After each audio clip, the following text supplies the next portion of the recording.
Hello, hello. Welcome to From the Road Less Traveled. I am Christy Jones. I'm the revenue director at Two Roads, and we have Adam Slack with us today. Good to be here. Excited about talking all things business and two Yeah, roads. so today we're going to talk a bit about failures and imposter syndrome and what that means and how to get that out of your head.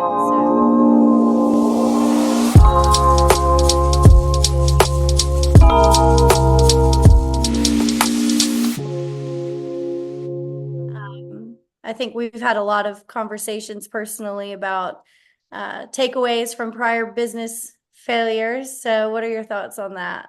Yeah, well, the thing we were laughing at before we started this was it took us about 56 tries to do this video. So we're clearly professional video creators, content creators that we're bringing to you all. Um, but it was just a good opportunity for us to think about what we're going to talk about today, which is just, how do you learn from failures? And sometimes they're little, like trying to figure out how to get a video series going, and sometimes they're big. Um, But yeah, one of the things I think about when I think about failures is a book called Shoe Dog. If you're not familiar with it, I encourage anybody watching to go get it. It's by Phil Knight. And he has this concept of fail fast. And fail fast is this, he was in his 20s starting Nike, and he thought if I failed at this venture quickly, I could free myself up to go on to the next one. And so if we think about failure from that perspective, rather than like this thing that can cripple us, instead of this thing that can free us, I think that's where we can kind of get the paradigm shift changed a little bit. Yeah, for sure. When I think about business failures, I think sometimes failures are more of opportunities and we don't see it at the time. I know for me personally, I've had experiences where I've held on to an employee for way too long and she was hindering the business and it was just comfortable. So Mhm. I was keeping her there at the cost of the business, at the dollar, I mean, the bottom line cost of me and my family just for comfort, right? Right? And if I would have just gotten uncomfortable and made that move, it would have been in her best interest too. So Yeah, sometimes failures are really opportunities to improve. that's right. When we were early on Two Roads, we had this client. We were selling things so cheap, just trying to figure out what the market was, trying to figure out, what did people think our value was in the market. And I remember we sold this one that was a little bit higher than we had sold in the past, and we just didn't do a good job. We were young in as a business. We were probably 9 months old, and we just didn't meet the expectations that we had for this client. And he fired us, rightly so. And I remember looking at that first client that had fired us since we started, and we had sold this kind of bigger scope of work. And I wrote him a thank you note. I stopped and I kind of got the perspective of this, and I was like, this is probably one of the best lessons we're going to have to start this business Mhm. is matching, what a customer's need and pain and value is with what we're capable of delivering. And when you can't line those things up, like it's almost a recipe for failure, right? You're gonna be walking into that. But seeing those failures as opportunities to do kind of a deep dive and go, where did we go wrong? Like what could we have done differently?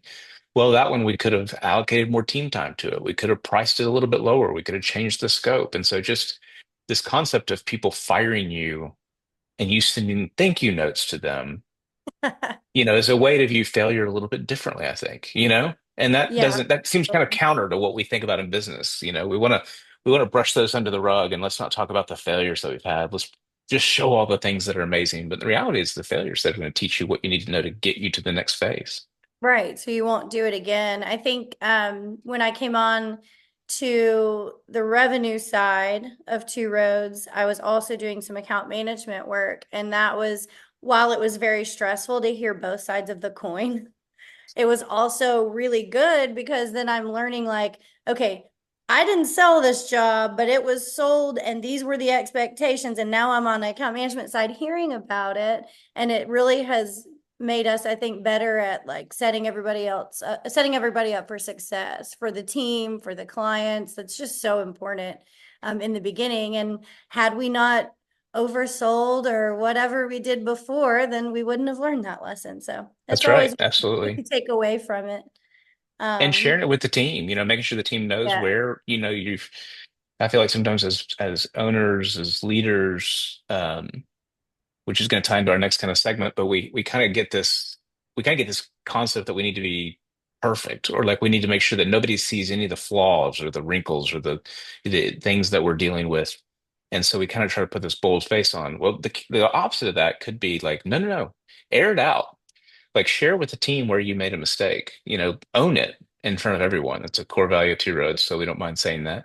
And just this concept of like uh vulnerability, like rapid vulnerability. I don't know. Like, well, let's just kind of get it out there and put it on the table and figure out what went wrong.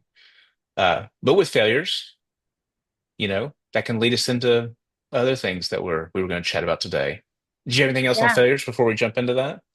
I was just gonna add that with my early days in Two Roads, I remember being like taken aback with how open and honest leadership was with the rest of the team about like, hey y'all, this didn't work. We failed at this, or we messed up and we're sorry and we're gonna fix it, or whatever. I'm not saying it happens all the time. I'm just saying you don't usually hear that from a leader admitting like we live and we learn. Like that I doesn't know. happen very often. And I think that is something that has helped our company a lot and made our team, confident that we're people too. Yeah, Everybody's human.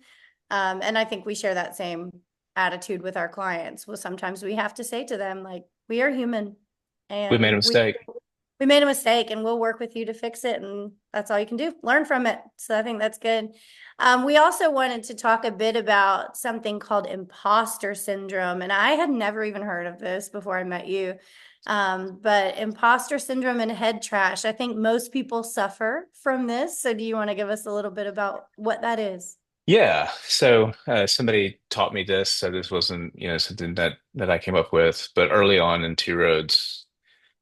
Man, when you start a business, y'all, if you're out there listening and you started a business, those early days, or even if you're in a role, like maybe you've been doing a role for a while and you see a job opening and you're like, ah, it's the next rung up.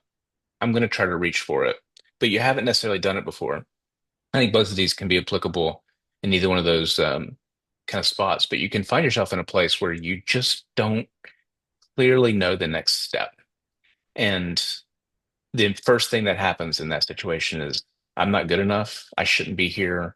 What did I sign up for? The clients are all going to leave us. Our employees think I'm crazy. And you can just kind of run this rabbit trail into just thinking like, I am so faking it right now. Like I am not who the market thinks I am. And, I think that failures can feed that in a negative way where we think, well, a failure is just confirming that Right. I'm not, I shouldn't be here. I'm an imposter in this situation. I Um, couldn't do it. I you couldn't tried do and it. I tried and I couldn't. Right.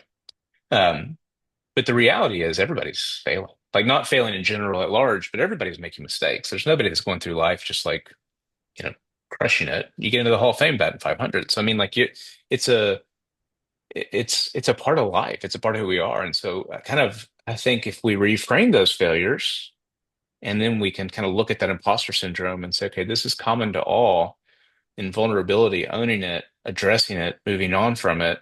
I think for me in my past has kind of helped bring that imposter syndrome down a little bit because now I'm kind of I don't know, maybe this is a poor analogy, but you're kind of putting it in the court of law. I'm putting it out there for everybody to examine. And if Hmm. everybody examines it and is still like willing to be like, yeah, let's keep going. Well, that can kind of help fight that imposter syndrome and bring you back into a place. Whereas hiding it just feeds that fear that we've got that we shouldn't be where we are. Does that make Right. sense? It does. I think in today's world, it's really hard. In today's world of digital marketing and social media, and I mean, you go to somebody's LinkedIn and you're like, man, they have their S together. It's Yeah, like look at that. they never screw up, and then it's like, well, that's not true, but when you're looking at it, it's like I want to be more like them when I grow up. And we just have to remind ourselves that even the execs at Coca-Cola or, like everybody has their own work failures, personal failures, and nobody's perfect. I think social media is feeding into this in a way that, I mean, it almost needs to become the anti-message to get out there. And that's not what the platform for this is. This is more hopefully to encourage you, if you're a business owner or just, taking that next step in your career and watching this, it's okay. Like it's okay to fail. It's okay to put that out there and in vulnerability, like share it and then fight imposter syndrome with that. But if we look to LinkedIn, we look to Instagram, gosh, we'll never measure up. You might as well Right. not even get out of bed in the morning. Like let's That's just, right. just kind of give up. And, I that's wrote not I wrote a reality. blog one time. It was a personal blog, but it was about just like envy and, looking at social media in someone else's life, and it was called Her Grass is Painted. So you always think like the grass is greener, the grass is greener. No, she wakes up every morning and paints that grass bright green so that That's no one right. else thinks that she has problems. Yeah, And I think that can be an important lesson in business too. Someone else's grass might just be painted. So that's right. That's keep that right. in mind. And they're probably dealing with imposter syndrome worse than you are if you're embracing the failures that you do come in contact with and in Yeah. vulnerability, just kind of laying them out there. You're probably further ahead than they are because they're just keeping that bottled down, and Right. that's not a knock against every influencer. It's just, my experience. And If uh, you don't fail, if you don't learn from it, it was a worthless failure. So that's right. taking things away from it, super important. And if you are considering starting a business, going out on your own or reaching for that next step, I mean, you won't know unless you jump. So, That's right. well, we will see you all next time. And you can find us on LinkedIn, Instagram, at Two Roads Co. And we'll talk to you soon. Hey, everybody.